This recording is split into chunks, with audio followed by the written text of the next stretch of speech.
नमस्ते, प्रणाम दोस्तों। मैं पूजा दुबे आप लोग के सामने एक जनेब गीत प्रस्तुत कर रही हूँ। अच्छा लगे तो लाइक, शेयर और सब्सक्राइब करिएगा। चलिए वीडियो शुरू करते हैं।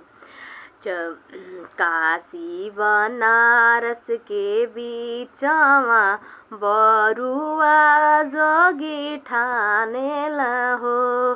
अरे अरे बुआ हमारी बुआ हो, जोगी देखन आवन हो।